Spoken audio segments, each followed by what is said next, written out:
This is the Emotional Horsemanship podcast. I am Lockie Phillips, your host. Emotional Horsemanship coaches deeply caring horse people to train emotionally balanced horses with science, empathy, and feel. And this is the podcast dedicated to exploring all of that within. We try to innovate horse training that puts the horse first. Season 2 of this podcast brings us solo episodes, special guests, and small groups of guests as we discuss horses, horse training, the equestrian industry, and the big, beautiful ideas that horses inspire in us always. A little bit of a shift of gear into this season already. My guest on the podcast this week is return guest Helen Marie Ingersoll.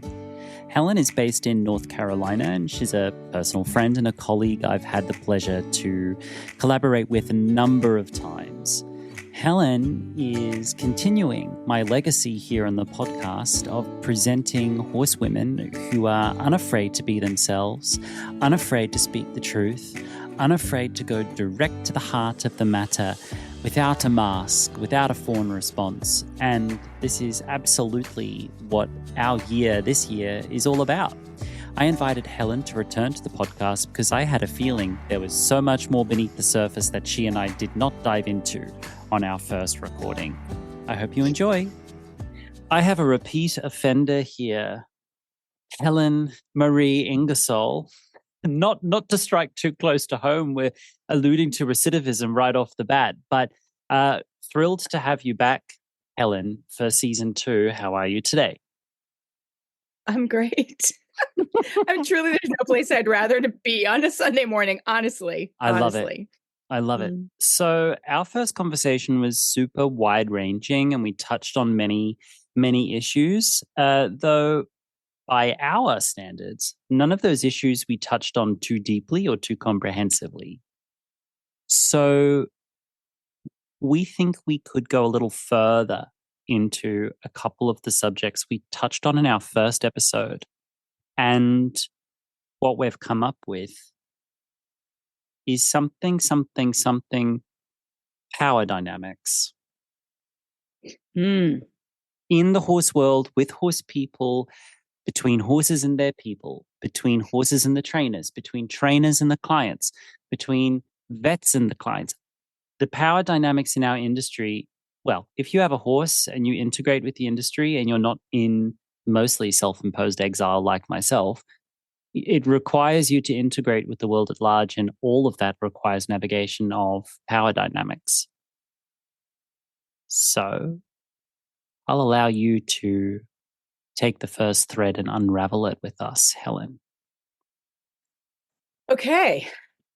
Well, since we last spoke and I sort of closed out last year, understanding that actually that was sort of like a really down year for me, a really tough year. And that I sort of came out of that after the holidays and beginning of this year. And I was like, I got to get my shit together. Like, I have important work to do. And what am I waiting for? Like, what's the deal? And I kept reviewing our conversation because I felt like there were like you said, there were like really important broad things that we discussed, but there was information in that conversation that we had for me in terms of informing what it is I need to go do next. And this whole conversation around creating a way to have conversations with people about taking full responsibility for themselves, for their horses, for what the impact of that is on the world at large, because there is sort of this a little bit subversive, I think, way to also go against the grain in a way that's really positive, that starts to clog up those glossy, sanitized wheels that you were talking about, throws like sticks in them and wrenches and stuff, so that they can grind to a halt. And the words that have been coming forward have been, or the questions, how can I make sure that my behavior is unimpeachable? Hmm. How can I do the work in front of me to make sure that, honestly, it doesn't overly become about the horse in a way that we put them out there as some object of some like worship object? I don't feel like they're asking for that, in my opinion.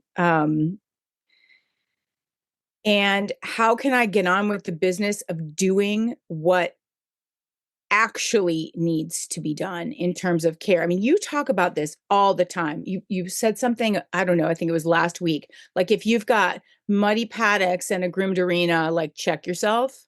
I didn't say check yourself, but I did say I'm always confused when I see muddy paddocks and a groomed arena. Choices. Something Yeah. about choices. Oh, yeah. It's another Yeah. way to, a rose by another name would smell just as sweet.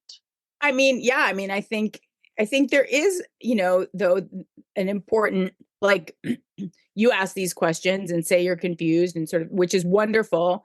But my takeaway was like, pay attention. Like, what are your priorities? And there's nothing wrong with having riding as a priority. No one's ever said that's a bad thing. So don't make it that. That's not what people are saying. We're saying there's more to consider than the riding as Well, the ultimate. if you're interested in riding as a priority, then if you're doing that right, your horse's lifestyle supports all aspects that deliver a sound, healthy, happy, successful riding horse. And what the horse does with the other 23 hours of the day is not an optional accessory to quality riding. It is fundamentally crucial to quality riding. If you don't, you're going to have a horse who's just more restricted in all dimensions: physical, mental, emotional, spiritual. They'll just be more restricted. And a restricted horse who is being pushed into prioritized riding eventually meets heavier pressure than is necessary or correct, and eventually meets inappropriate activities. That's just the point of the matter. If you're interested in riding as your first priority, then what happens before their first priority? It's the anacrusis. Exactly. In music theory, there's a thing called the anacrusis. In German, it's called Auftakt. It's the beat before the first beat. So before happy birthday, everyone goes, oh, happy. That intake of breath is the anacrusis. It sets the beat for what's to come. If you're going to train a horse, what comes before that? If you're going to ride a horse, what comes before that? That's what I'm alluding to. But continue your line of thought around unimpeachable behavior. I'm curious. This is a interesting line you're taking. Well, I mean, again, thinking back, the focus on the horse, it sort of feels like, and of course, to me, like, that has to happen. I mean, you have to make sure you're caring for their well-being. To me, many of the things that you're talking about in terms of stewardship are things that, have been in my life as well for many years. But the part that I realized was not happening is the conversations with the people about this concept of, okay, you say your intention is this. You say, you want to have a relationship. You want to say you want to have harmony. You say all these things that are wonderful things. But when the rubber meets the road, what are you doing? And I don't mean necessarily just how are you interacting with your horse.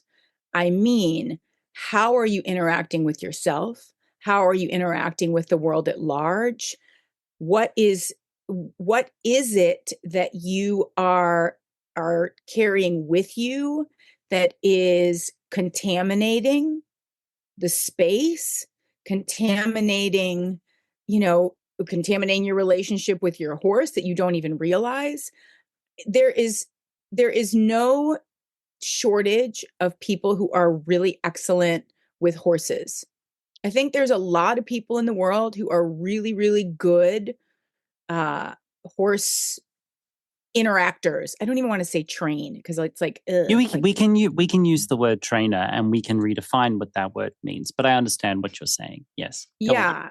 I mean, but to me, it's like, where are the people who are sitting someone down and saying, listen, we got to get a handle, and not in a therapy kind of way, on like what is going on in this barn aisle before we go to Okay.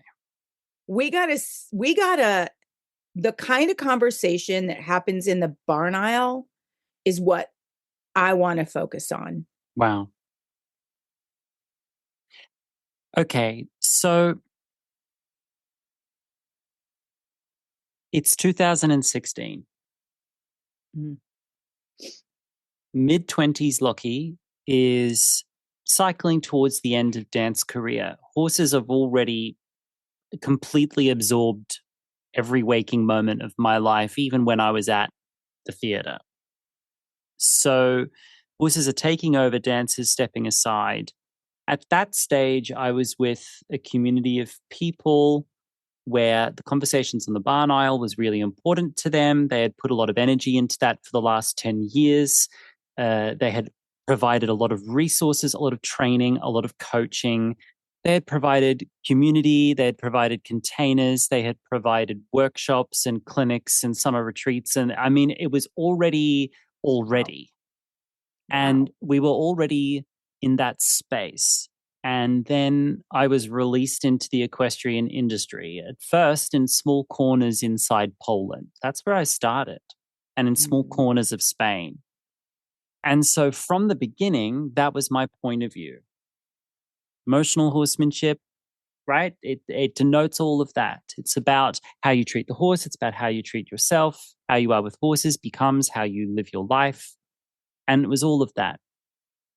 Fast forward 9 years later, 8, 9 years later, I'm taking a break over the Christmas period and I'm reflecting on that work. So far in a handful of countries, a large sample size of services, a large sample size of service styles and service disciplines. And I'm reflecting over my break about that. And this is what I realized, and it might be in conflict with what you're saying, but I don't think it is. I think we've actually got an overlap here. I realized that we had started to use horses as a prompt for human self-help. It's the self-help aisle of Barnes and Noble. In the self-help aisle, there are now horsemanship books. And people are saying, yes, yes, yes, training and horsemanship. I know horses. I was on a big podcast once with someone who had seen me do something with their horses that put their jaw on the floor. They couldn't explain it. And on that podcast, they shut down any conversation I had with them about training. They said, well, people who listen to me know horses. Anyway, let's talk about ourselves. And I thought, I will not stay in the same room where the human ego becomes the front and center. I personally need to be in a room where it is about the horses. That doesn't mean the people are neglected. That doesn't mean we start behaving in bullshit manner to each other in the barn aisle. I don't tolerate barn aisle bullshit. But that all has to be a journey back to horses. Because I don't think after 5.5 millennia, we have come up with the be-all and end-all answers to horse training. I think that story is not done. I think there is more work to be done there in innovating practices. Inside innovating of practices, of course, denotes the humanity aspect. How we communicate to each other, how we treat ourselves. Are you well rested? Well, you can't create a training plan that allows a horse to learn and rest properly if you're not well rested. So you've got to take care of that before you take care of it. So that's all tied into it. That's the writing on the wall. But for me, it needs to come back to the horses, because I think this movement towards horsemanship as a self-help modality is maybe needed for a lot of folks, but it's not where I want to go personally. We need to innovate training. 100% agree. Because when we turn on the FEI and the Olympics, and we're seeing the pinnacle of our sport look like that, and then we have big, talented people with community and power and money and sponsors and platforms behind them, and they're not innovating their practices enough, in my humble opinion. Agree. Why am I talking about an ayahuasca ceremony? How is that supposed to make me have a better seat? How is that supposed to make me understand seasonal horse care? How is that supposed to me to understand the relationship between spring grass and laminitis? How is that supposed to help me have better half holts? Tell me. Exactly what kind of gentle parenting did we not get? You know? Share this with me, Helen. Chew on this with me. So I fully agree. And this is, I think, where I'm still like working out how to communicate about it. And what I mean, because this is a perfect place to experiment with that. Yeah, because I'm fully with you. Like there is 0% of what I'm interested in is subjugating to the horse to packing my emotional labor. Right. Or anyone else's for that matter. Like I actually think that is completely not okay.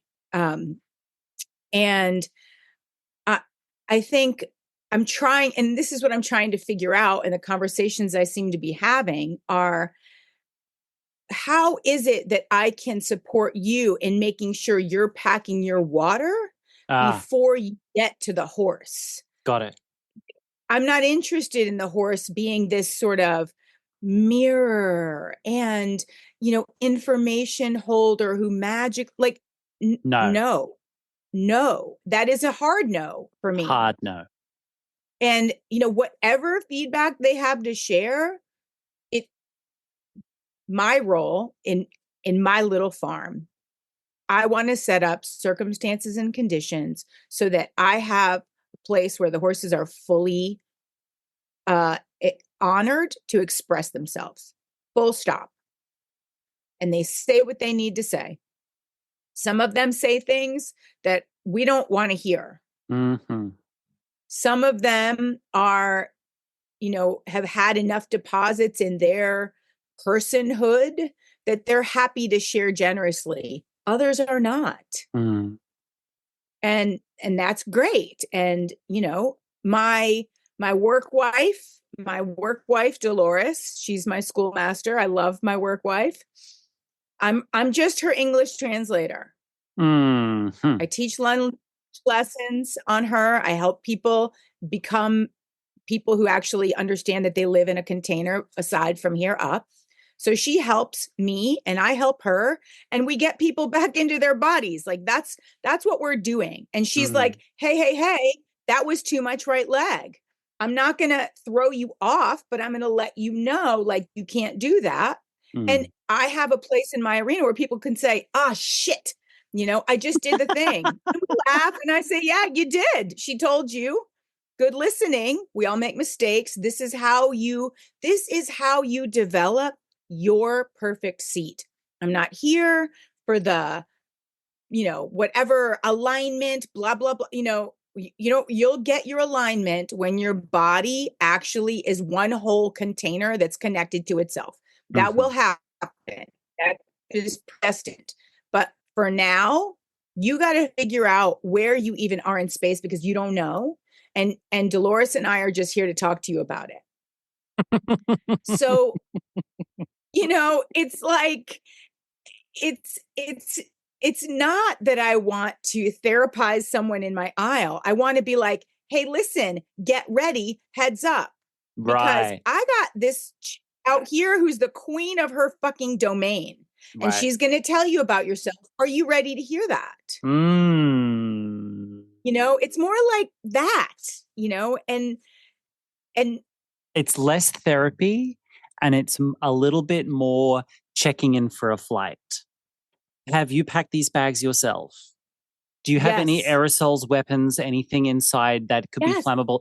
Right. It's more that. yes, Here's your boarding yes, pass. Make sure you're there on time. It's a little bit more yes. that and a little bit less. You don't go to the airline check-in and trauma dump to the check-in agent.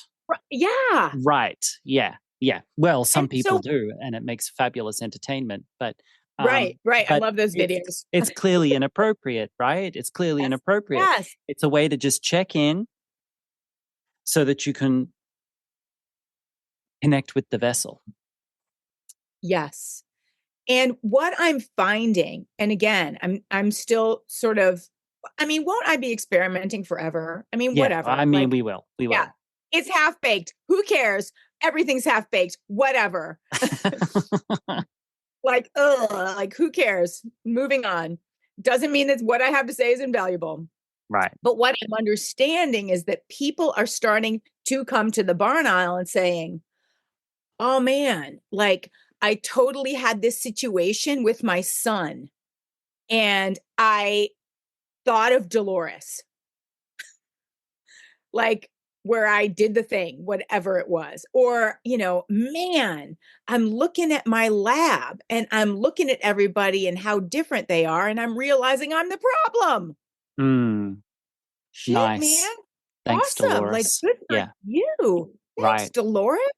Mm. Mind you, 21 years old, sound, was a meter 40 jumper in her life, has had 3 children, had some sort of broken something right front, whatever. And like, because of how I've kept her in her life since then, is sound, barefoot, sees an osteopath, has good nutrition, and teaches 5 lessons a week. Good for her. And if she said no, I would know. And sometimes she does. Sometimes somebody walks out with the halter and she takes off. She did that not too long ago. I was in the arena riding and somebody came to catch her. She looked up, she looked down at me, she looked at the person, she hauled ass down to the arena where I was and parked herself right next to me while I'm working in the arena. She was like, did Problem. you let this person, like, are they supposed to be here? Because Mm, I don't know if they're supposed to be here. And I mm. was like, oh, I hear you, girl. Yeah. Like, so that's what's going on at I Frog love Pond it. Farm. I love it. I love it. We have to nod to what people are bringing to the horses. That needs to be part of the infrastructure of our work. I don't think Yes. it needs to be where we start, continue, and stop the work. I think it Mm-hmm. needs to be the anacrusis before the work. It's the breathe in before the plunge, right? We need to just go, where am I? And now we go. And so that your pathway forward is clear with the horse. Yes. Yes. I love that. And so you alluded to this in the beginning, like, so how does this play out with the hoof care practitioners, the veterinarians, Mm, the competition environment, if you're choosing to do that, other professionals like trainer professionals, like this is that discernment piece. This is that colander piece where if I don't start where I am, I'm not going to know how to make decisions about the information that's coming my way. And I think that's the thing. And it's not just the information from here up. what It's has caused so many people, so many of us, to be as disembodied as we are discovering them to be?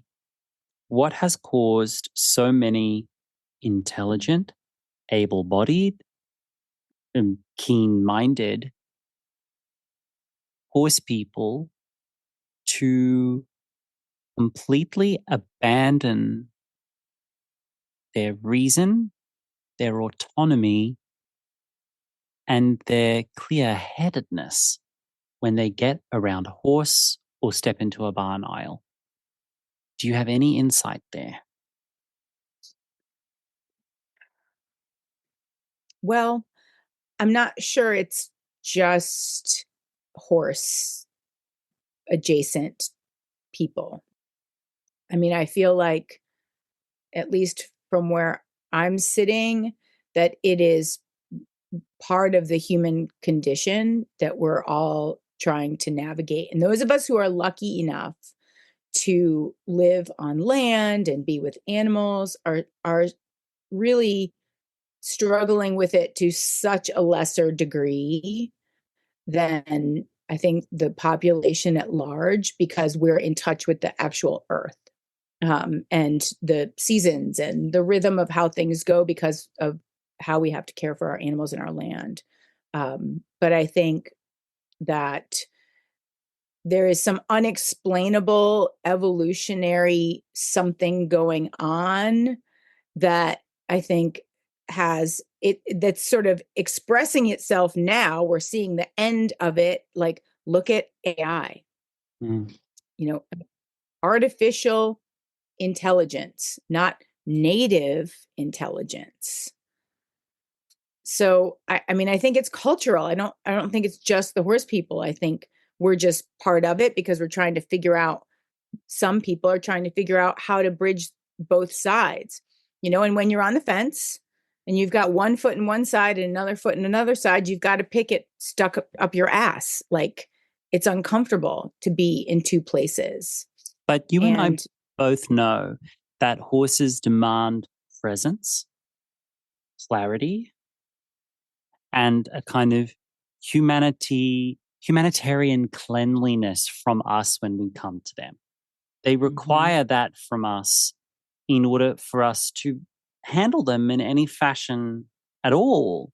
And when we don't have that, it kind of falls apart.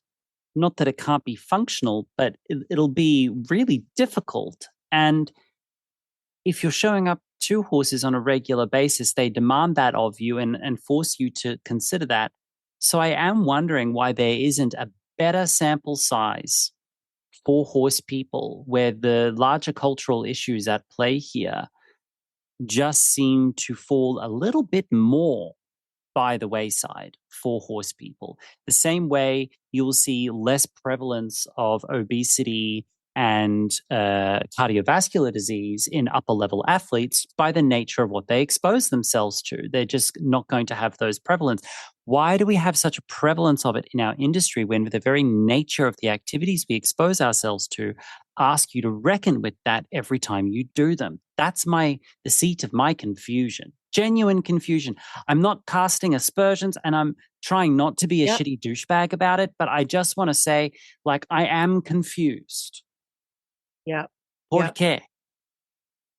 Well, some of the things that I wonder if they're related are the ECVM, the breeding practices, these, So, genetic things that are abnormalities.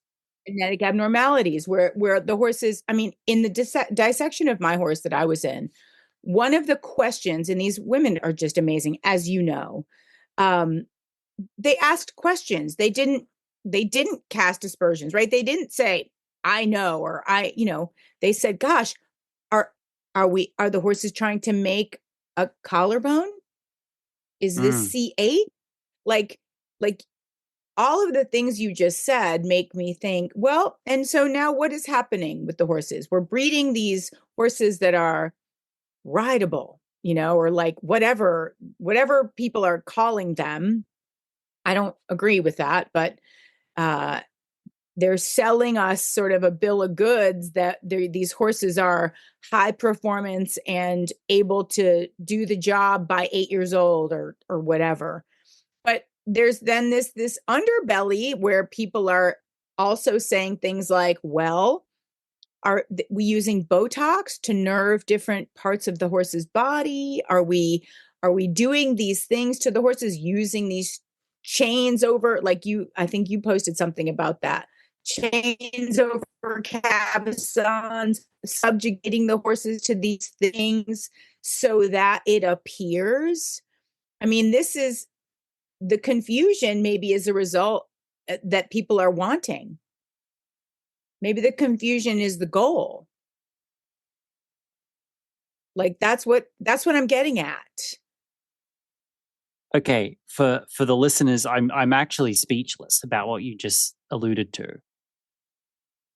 Like I'm my stomach literally just dropped out of my ass right now. That confusion Yeah. is the goal for some kind of Yes. larger force present in the industry. Okay. Fuck. Okay. Next question is why? Why on God's earth would confusion be the goal? That alludes to someone somewhere is deliberately obfuscating clarity, is deliberately clouding the water and keeping it cloudy, is deliberately fanning the fog, right? Why? Who? Why? Well, yeah. So I go back to our conversation from the beginning when we talked about the aesthetic and we talked about the, you know, trying to create an image. Again, this is just my opinion. I don't know dick about shit, really. I mean, I do, but for the purposes of this conversation, I can't This is pull opinion. somebody This is aside opinion, and not fact. This is opinion, not yeah, fact. That's what podcasts are, I'm told. It's generally sharing of opinions. Yes. yeah. Mm. But I think there's this grand commitment to the uh how it looks, and I think it's old, right? I think perhaps it served at some point in time. Like I go back to, women are trying to not get murdered. There you go. Like that's there is a survival Mm. aspect to this that is, core, like limbic situation that's not making good decisions. Right, because a 16th, 17th century horse that had its head up and its musculoskeletal system full of rippling muscles and a shiny coat and clean tack, that horse in the 16th and 17th century meant that it was cared for sufficiently to be doing a work that was useful for people. So now when we see shiny horses in a certain posture, looking a certain way, nice and clean, it denotes the same thing. That doesn't necessarily enfold in recent developments in what is called affluent malnutrition, right? Mm-hmm. Affluent malnutrition, but also affluent and abundance driven negligence in today's day and age. But yeah, the limbic, the primal urge there is, well, fat, shiny horse that looks proud and sparky and going a certain way with its head up is a healthy, happy horse. But we're not dealing with the same like chessboard anymore. Yeah, right. And think about, where did this whole like sport come from? I mean, I had this conversation many, many years ago with a veterinarian I worked for. And I was like, this all kind of came out of a bunch of syphilitic royalty Hello.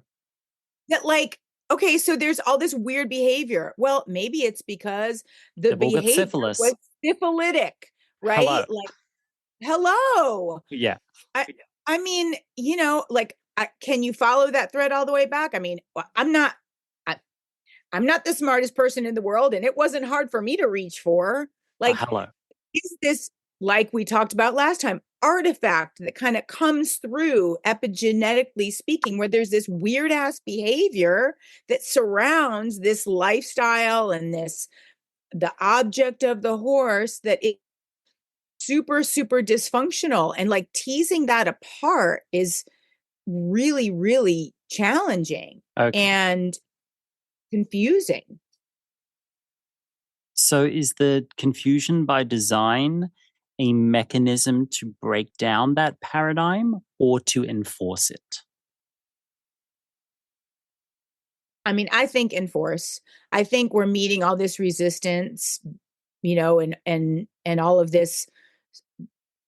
It's everywhere now. I don't know about your feed, but I can't get away from it.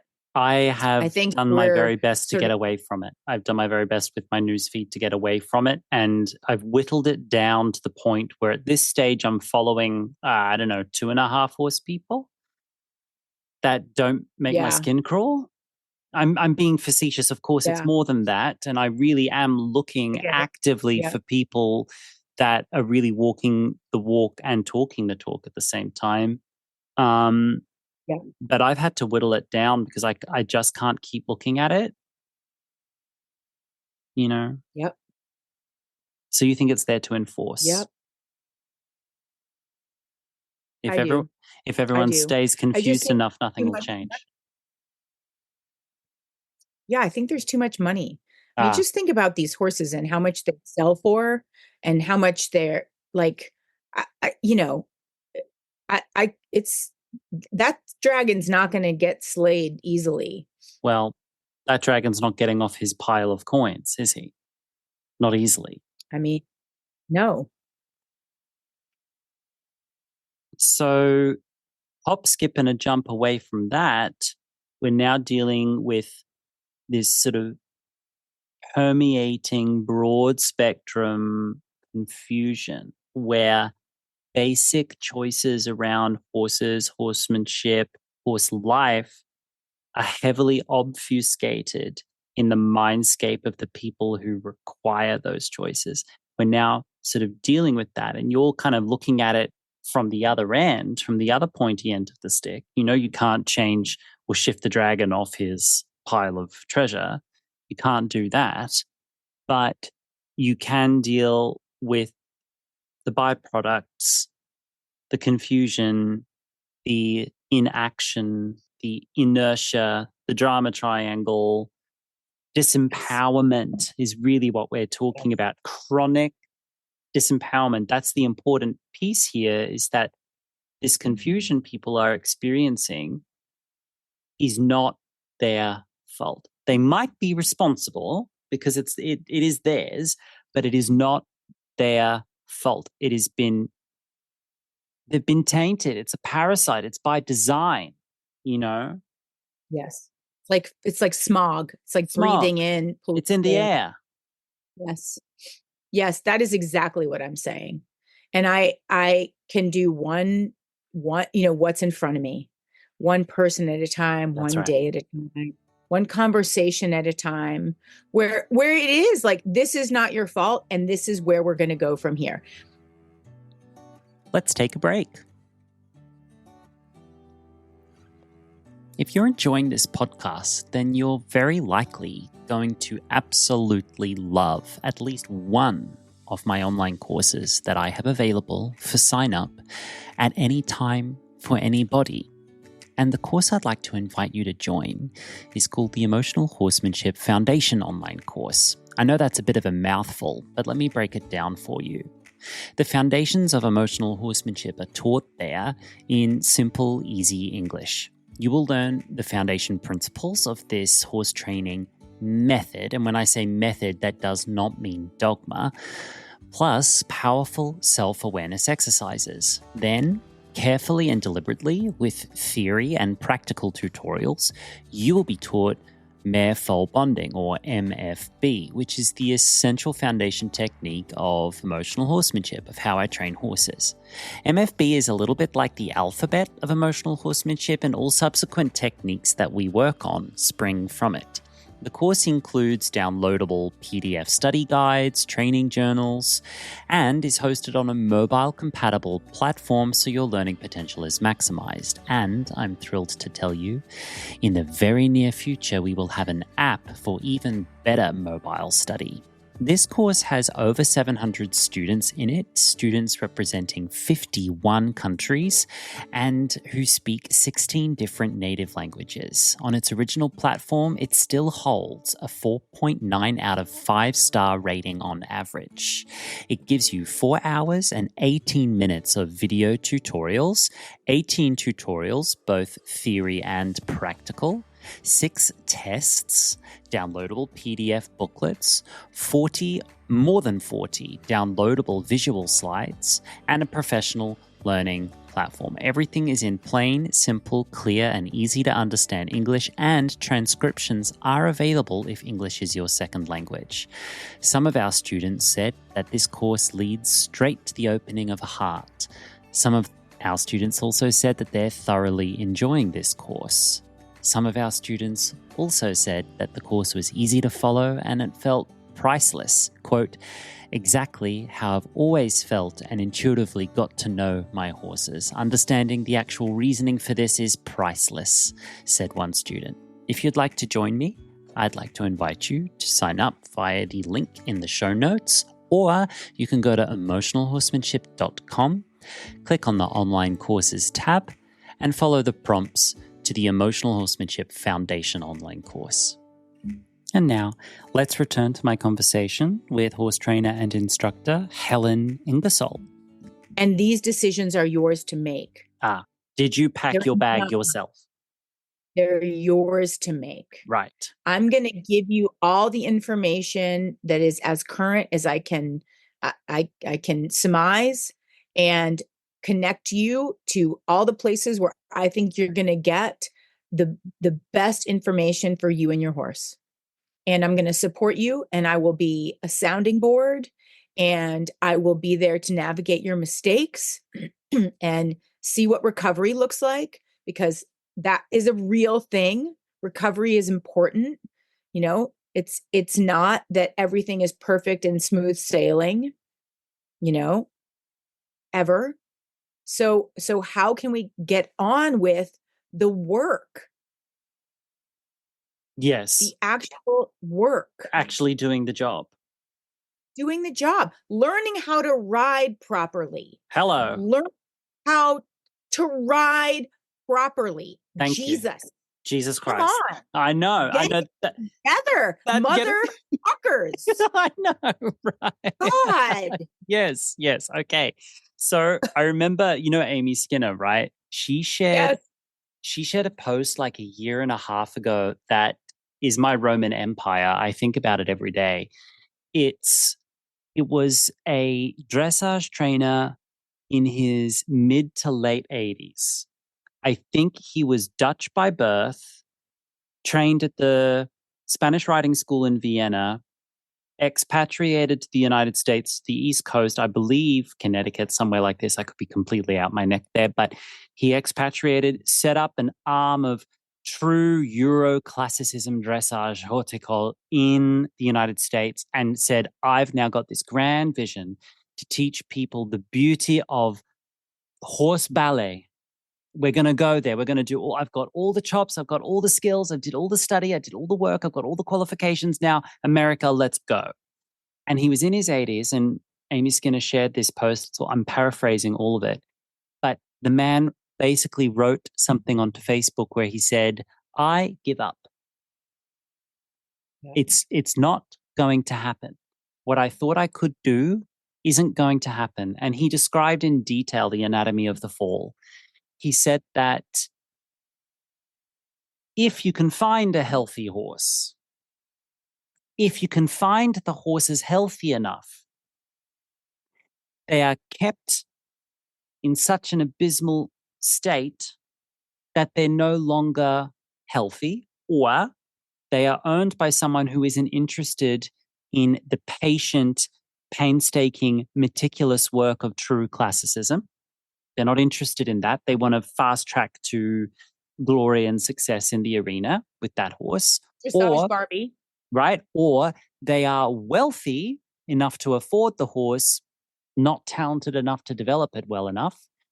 And the true talents don't have money to access that horse. So you're dealing with a lot of truly talented people who can't access the horses that facilitate the development of their talent. Or you're dealing with people who just want to trail ride, aren't interested in the work, or they try it and they fall off again. And he basically went on and he described all the ways he had tried.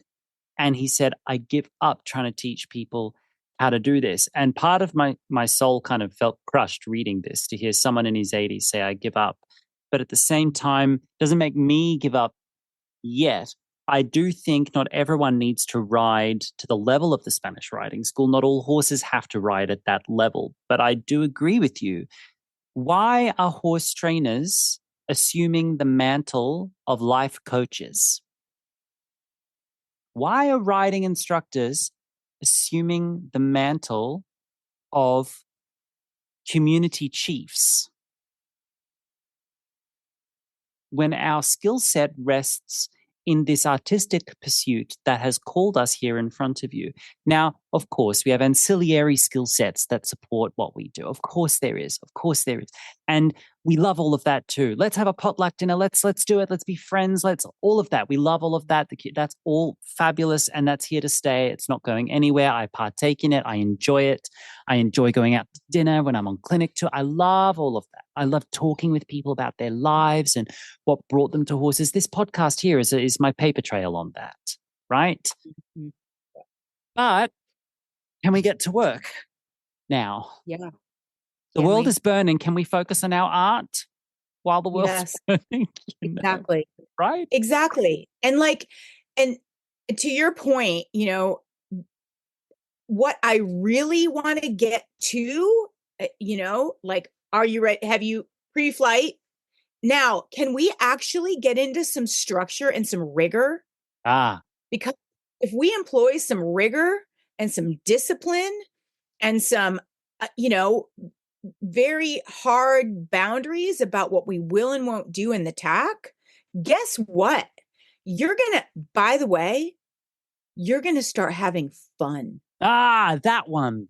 Rigor and discipline equals fun. Fun. Right. You're going to enjoy riding your horse. Do you know why? Because your horse is going to enjoy being ridden. Mm-hmm. That is what you need to learn how to do. Not, do horses need vets? Do horses need body work too? Yes, they need all that stuff. And they need someone who is going to actually help them with their bodies and be educated enough to understand which hind leg is doing what, which shoulder is doing what, that you don't bend and flex the cervical vertebra, period, end of discussion. No, you're not bending my horse's neck. I'll yank you off my horse with love. Mm-hmm. Yes. It's not even that hard. Stop talking about all the shit. Just do the steps. The work. Do the work. If you do the work, Amen. You get the result. Amen. It really does come down to it. And there comes a point where the rubber meets the road and you have to make that choice. This is the portion of the podcast where I'd like to share a few anecdotal stories with you and maybe invite you to do the same. Yeah. I love everyone that I work with. I really do. Because if they can get through my filters and my boundaries to stand in front of me, by the time they get there, we are compatible by design. It's designed that way, right? Mm-hmm. I know I come across as abrasive on the surface and maybe strident, and that is maybe even exacerbated more than is centric to my authenticity by design, because it's there to create a repellent against people who are incompatible with me personally. It's very, very by design. I'll shift on that in the future, but I digress. So someone I was working with not so long ago, who I put in the category of rather gifted,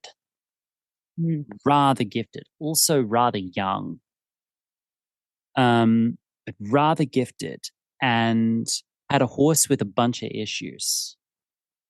And this person had done several courses of mine, come to several group coaching programs, even flew in to attend not one, but 2 clinics and participated in one of those clinics and then had private sessions with me. And we were speaking privately after the clinic also. We even sat in a hot tub together and had a glass of wine and talked about horses and their gifts and their development and where they're going. And it was a pretty close relationship. And this person came home and circled back into regular lessons online, of course, because they're international to me. And lessons were progressing really well. I was giving them baby steps to overcome this horse's pretty serious behavioral issues. Some of the issues were rather dangerous, but placing the horse and themselves in danger on a regular basis. So I was giving them baby steps to work on it. And when they were doing it, it was working. And all the while, they're asking questions about motivation. What's the special trick to feel motivated to go out to the horse on the days I don't feel motivated? What's the special technique that creates this ceaseless, never-ending fountain of motivation to go train? What's the trick? And I went, there is no trick. You've just got to decide, because it's not always going to feel good every day, or it's not going to feel intuitive every day to go out and ride or train or practice. And they looked at me, eyes crossed, and shook their head and pretended I hadn't said that. And then a few weeks later would ask me the same question. And I would give them the same answer. Anyway, we had a lesson which was a major breakthrough. They were able to do stuff with their horse they hadn't done before. I saw talent ooze out of their horse's paws. They overcame like a major behavioral obstacle that was really holding them back from pretty fundamental stuff. And I said, wonderful, really praised them heavily. I said, the work you've put in to achieve this is huge. And you've got to, if you keep this up, you don't even know what's going to happen. It's wonderful. Keep it up, blah, blah, blah. Finish the lesson. 6 weeks later, they come back for a lesson. I said, how have you been? What have you been up to? How's practice been going? Well, I haven't really practiced. I said, sorry? Haven't really practiced. I said, what's going on? Is everything okay? Have you managed to go see the horse in livery? Oh, no, I've been here about 4 or 5 days a week.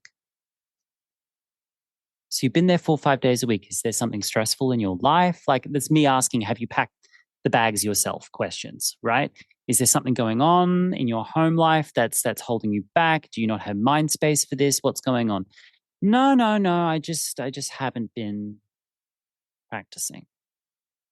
And I went, okay, well, let's start from the beginning. Let's start the process. Started the process, and the horse was right back at square one. The behavioral issue completely resurfaced in an explosive manner and exposed them to harm and the whole yard to harm.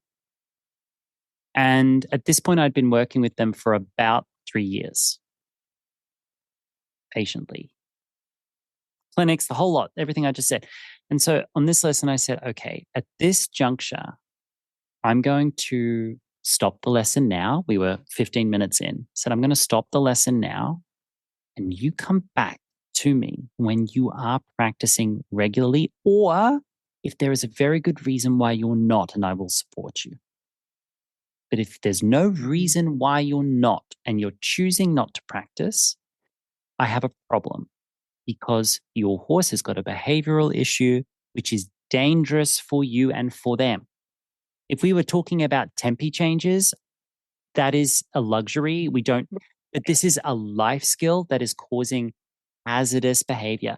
So you don't get to not work on this. Or if there is budget, we hire someone locally to come in and do some of the legwork for you. Not a problem. Let's put our heads together, see if we can find someone who can come in 3 days a week and follow through on a program. No problem. We can do that too. But you don't get to functionally neglect the horse, have enough money to do all the things you've done with me, and then stand in front of me and have me be responsible for what comes next. No. That's my line in the sand. Oh boy, Helen, was I the big bad wolf for saying that. Big bad wolf. I have been fired by this client. Fired. Big bad wolf. But I did say to them in a subsequent discussion, I said, there is nobody in your life who's holding you accountable. You're gifted. But at some point, giftedness becomes laziness if you don't take action on it, because gifts, talents, gives you things quickly without effort. So you expect everything to come quickly without effort. But at some point, talent has to meet hard work and opportunity, or you get nowhere. And I know this because as a dancer, you are surrounded by people who are a disproportionate number of talented people in the room, if that makes sense to you. Within their communities, they were the cream of the cream of the cream of the crop, and they filtered through into a ballet company. And so I understand the machinations of talent. Real talent is hardworking, not just inspirational. That's and if that person is listening, I want you to know I still love you and I still respect you, and you are welcome to come back with open arms. And if there are real obstacles stopping you from practicing, let's talk about it. Let's give you tools. Let's get you in the right places. Let's support you. But if there was no reason and you were not practicing, I'm happy to be the bad guy for pointing that out. Happy to. That's just one story. Do you have any anecdotes that bubble to your mind, Helen? Well, as you were talking about, because, generally who I find in front of me are the people who, I don't want to say they're not talented. I don't mean that. But like they're normal people who love horses and want to, achieve certain goals, and no one is terribly aspirational to like Olympics or whatever, because like that's not a person. I'm people who are doing that is not my jam. But I do think there's something in what you said around practice, daily maintenance. What is required of me to do what I want to do at a level I want to do it at, and enjoy the results of that and see progress and be able to measure it. Like, how do I measure? And I think that's what kept bubbling up in the back of my mind talking is this person that you're speaking of seems really confused about how it is you measure. There's that confusion because again. if there's this explosive, danger, explosive, and then I think youth, right? I think youth, Right. like there's got to be a different measuring stick, a different way to assess your data and then decide whether or not there's progress. And,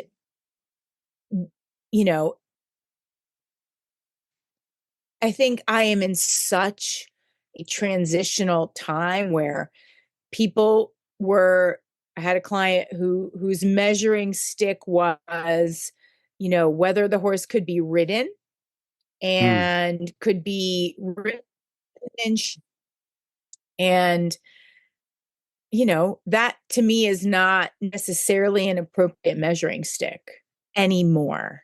It used to be, but that's not how I measure. I measure by if I'm able to adjust to fit the situation. Can I adjust expectations? Can I adjust my behaviors? Now, that doesn't mean that I'm always going to stay with the horse or whatever. That may mean something else needs to change, but if I've not really done my part of adjusting, then that's where I would suggest people do their work. My measuring stick for success is how happy that horse and human are together with each other. Yep. Also, in close companionship with that stick. Another one would be how successfully they navigate conflict together. How much connection can they bring inside of disagreements? And conflict is not aggression and fighting. It's just, I want to do this, horse wants to do that. Can you bring as much connection as possible into that conversation? And then the third, the triptych to that, the third measuring stick is that horse overflowing with well-being, physical, mental, emotional, spiritual, on their own four hooves without you in the training? So are they properly supported in all aspects? And this person I was just speaking of, their horse was not meeting any of those for years. Right. Years. Yeah. And I stayed with them for years. A lot of money spent on their behalf. And at some point, I feel like a snake oil salesman if I keep saying yes to the business, if they're not finding some change. And so at some point, I have to say, I need to shake and say, listen, this is not it now. And that's part of maybe my artistic background and my discipline. I had a music teacher once tell me to pull my finger out and practice regularly, stop wasting her time. And so I did, and turns out practice works. It really does. Imperfect practice is so much better than irregular, perfect attempts. Exactly. Yeah. And that's kind of what I'm getting at. It's, and I like how you broke down the three ways you measure. And I also have those same. You just said it beautifully.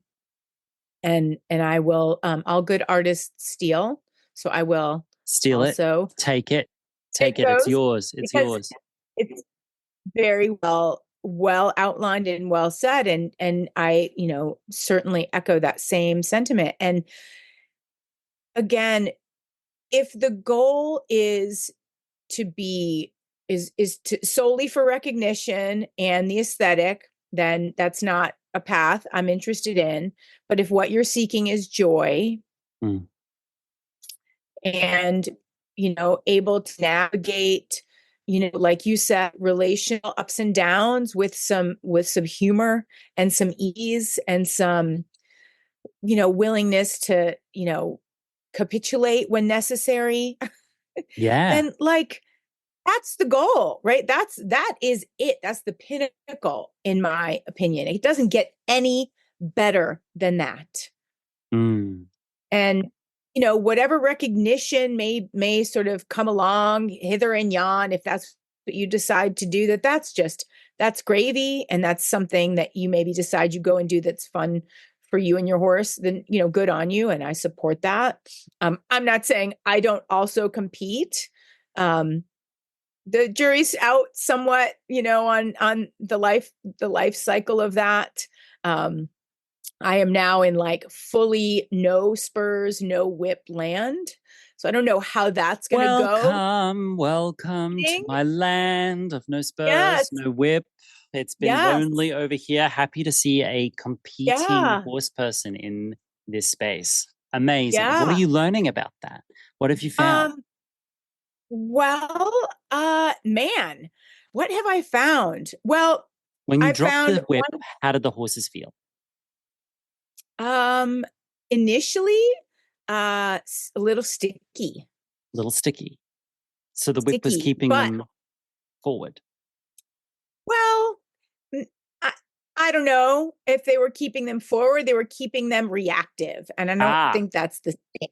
I don't think that's the So I think that's where I am. It's like those two things are not the same. Forward flowing is because there is a freely flowing channel from the jaw to the hind foot, right? So how is it that I make sure that is open?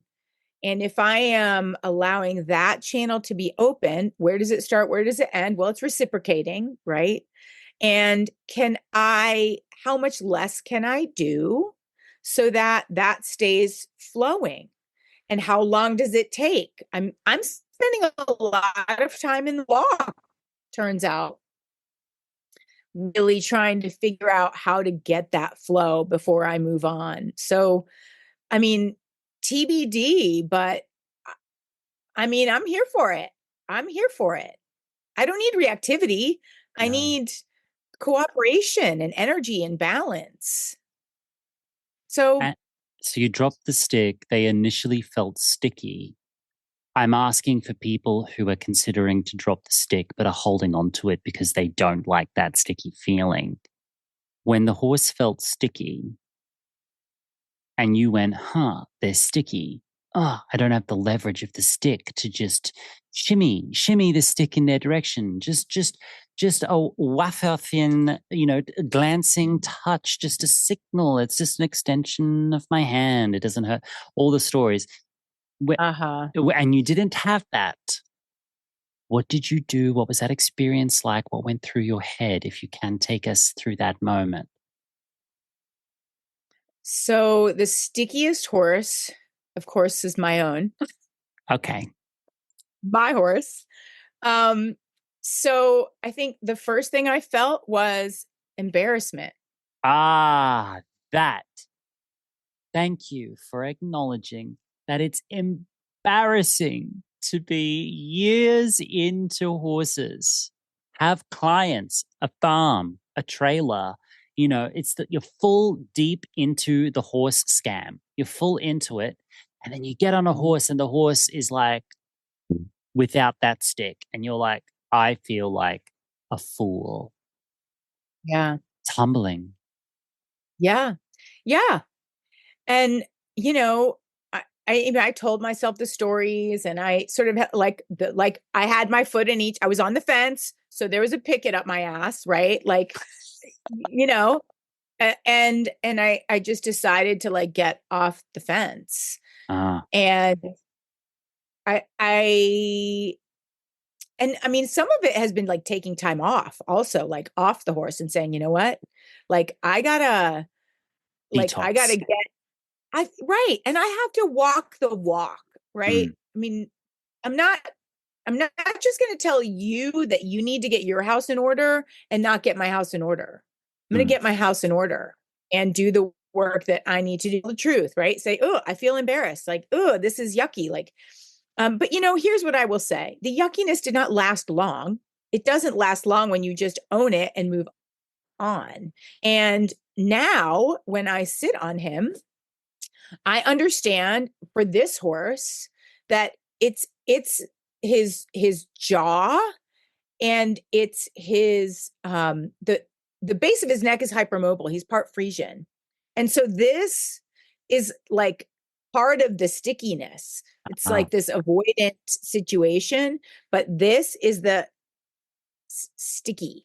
And so if I could say, okay, how can I help you and then leave you alone? And whatever happens when I close my leg in a friendly way is what happens. And I'm not going to ask for more. Simple. What happens is what happens. Yeah. If I can move this into something, great. If I can't and you need to halt, like then that's what's going to happen. I'm not going to do more. And sometimes I halted for like 2 minutes and had to just feel whatever that felt like. But now I had a great ride on him the other evening, where he actually was like swinging all the way through his body and he couldn't hold it for long because it's hard work, right, to do that. But I just, we got there and I sort of stayed there. I was like, buddy, I know this is hard. And then I was like, yeah, that's enough, and celebrated, right? Like, you are amazing. Like, thank you for doing that. That's tough. I'm looking forward to doing more of this, and we'll see what happens at 18 years old, Wow. That's hugely inspiring to hear. Hugely inspiring. For me. to hear. I think I appreciate it. that's hugely inspiring, Helen, because what you've just described is exactly what I'm ranting and raving and foaming at the mouth over. You know, that on the other side of the loss of your lever and your apparatus is a horse who gives you something of a higher quality when they've got it to offer. And when they don't have the spoons, they simply won't give it. And they won't give it with a lot of respect and humility to you as their human, whether it's on the ground or under saddle. They won't say, I don't have it and screw you. They'll just say, it's not there. It's just not there, with no heat or judgment. And to find that when we're unleveraged by apparatus, stick spurs, etc., and we can't physically overpower the horse even in a sophisticated manner, because physical overpowering can be extremely sophisticated, subtle, and fly under the radar. It can be as simple as the tiniest touch in the right position with the tip of a bamboo stick that you don't barely see, because it just flies under the radar. You just touch them at the right time in the right place with the right stick. You hit a nerve ganglion and the horse goes forward, But when you're without that, the authenticity that the horse offers keeps them sounder and happier, keeps you safer, and that horses will defer to the presence of a real restriction or lack of ability with great humility for the continuation of the work. They're not saying no and screw you and I want to shut it all down. Generally, they'll say, not right now, and let's find out if there are other things we can do to support this process. That's at least been my experience on that, how these horses, when they're unlevered and in true partnership and relationship, defer humbly to a declination of that request, almost reluctantly will defer to a no, and want to continue and respect the work as this other being that's present between you two. It's not about them anymore. It's not about you anymore. It's about something you've created together. And the horses seem to respect that and really want to nurture and feed into that actively on their own. This is kind of what I'm talking about, is like earning that with the horse, this non-local intelligence you share with them that they want to nurture as much as you do. Yes, I agree. Yeah. And, I've been listening, right? I've heard you. I know this is what you've been saying. And it's taken me a little longer than I'd like to admit to get to this place, but that's okay. I'm here. I got it. And I'm feeling really more hopeful than ever. Wow. That it's not just possible. Like it is, like I said before in our last conversation about the ease. It's like there actually is some ease when things are flowing in a mutually respected way, like you said, with that third entity that is the we. I mean, I'm here for it. I really am, and I think it is the wave. I mean, it is the wave. I mean, we just got to keep doing it one person at a time. I don't know how long it'll take. I don't know if we'll see the actual result of what we're doing right now in our lifetimes. I can hope, have a little less lifetime to live yet than you, but we'll see. But if I'm going to walk the walk, then these are the things I gotta do it. I gotta really be disciplined, employ the rigor. That's right. This is the rigor. It's a shift I felt in the community in the last 3 years. COVID era had us all thinking about rest.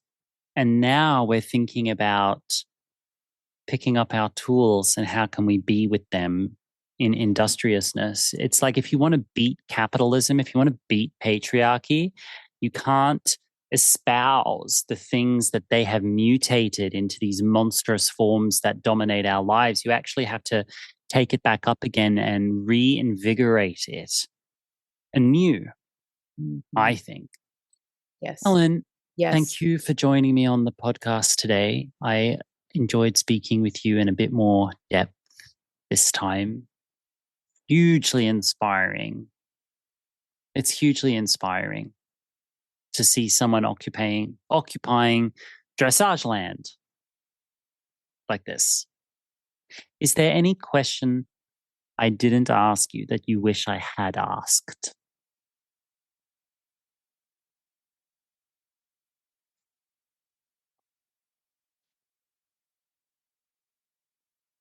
No. Well, let the listeners know where they can find you if they want to connect with you and your work. Great. Finally, this is another winter project. I have leaned into Equiclarity. So EQI Clarity, CLARITY.com. And will be, if Facebook lets me switch my page name, my goodness, boy, that's a thing. But anyway, so that's where I am, equiclarity.com, Helen at equiclarity.com. And I'm Helen M. Ingersoll on Facebook. If you want to find me there too, that's perfectly okay. I love it. Thank you for joining me. Have a lovely rest of your day. Bye to you. You've been listening to the Emotional Horsemanship podcast with my guest, Helen Ingersoll. If you'd like to connect with Helen, all of her websites and contact information and social media is in the show notes of this episode. If you'd like to learn more about emotional horsemanship, please go to emotionalhorsemanship.com. Please remember to like, subscribe, and review this podcast and consider downloading an episode. Thanks for being here. I'm Lockie Phillips, and I hope to see you next week.